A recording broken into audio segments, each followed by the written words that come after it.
So, ano naman connect nito sa akin? Well, meron kasi akong hidden talent din, kumanta at gumawa ng kanta. So, kapag kunwari napapakanta ako sa public, kunwari sa office namin 'no, yung mga ka-office mate ko madalas sasabihin nila, "Uy, ganda ng boses mo, ah." Tapos kapag merong videoke, kasi dito sa Pilipinas, sikat ang pagvi-videoke. So, to the point siguro na bawat kanto siguro, basta weekends na, lakad ka lang ng konti sa isang kanto for sure makakarinig ka ng nagvi-videoke. So, sa office ganyan nga, merong nagvi-videoke. Dahil nga narinig nila akong kumakanta nung minsan, papakantahin nila ako 'no. Minsan sapilitan pa nga, eh.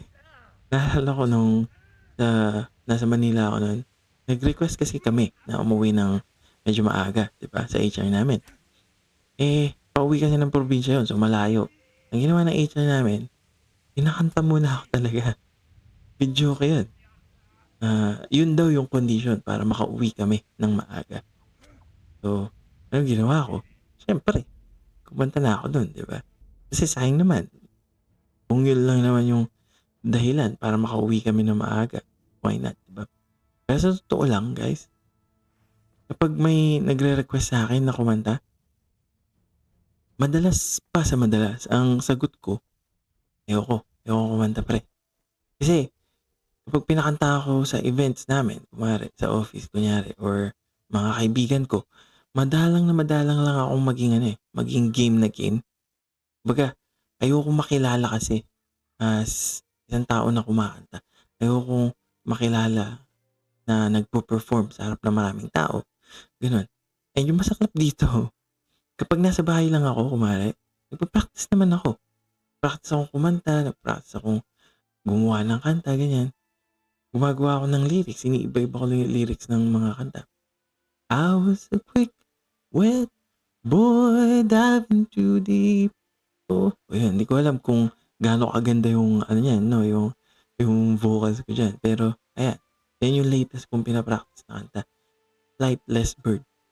Hindi siya formal training na meron pa talagang ano, vocal warm-up 'no. Pero yung ganito, yung "Mio, ho, ho, ho, hindi lang ako makasigaw kasi nga natutulog si baby. Yung mga ganyan. May moments pa nga na napapa-search pa talaga ako sa YouTube ng how to sing higher notes. Lalo na nung na-discover ko yung ano, yung kanta ni Bruno Mars na Die With A Smile, ang taas nun, 'di ba? So, nag-search ako, YouTube, paano maabot yun? Hanggang ngayon, hindi ko pa inabot. Pero tinry ko pa rin. So, tina-try ko pa rin, kumakanta pa rin ako, sa bahay lang, 'pag nasa bahay lang. Kahit na nagpu-puke ako, tina-try ko pa ring abutin. Sa totoo lang mukhang nag-e-enjoy akong kumanta, eh.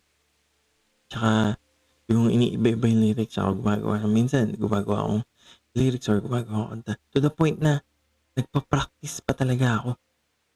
Pero kapag pinakanta naman ako, hindi. Hindi naman ako hindi naman hindi ako pumapayag. Hindi naman sa nahihiya lang ako, eh. Kumbaga may moment siguro na okey, yun yung rason ko, nahihiya ako. Pero madalas talaga, ewan ko, ayoko lang nasa akin yung atensyon. Ayokong maraming nakakakita sa'kin. Kasi dati meron kaming banda nung high school. Ang tawag sa'min 2C.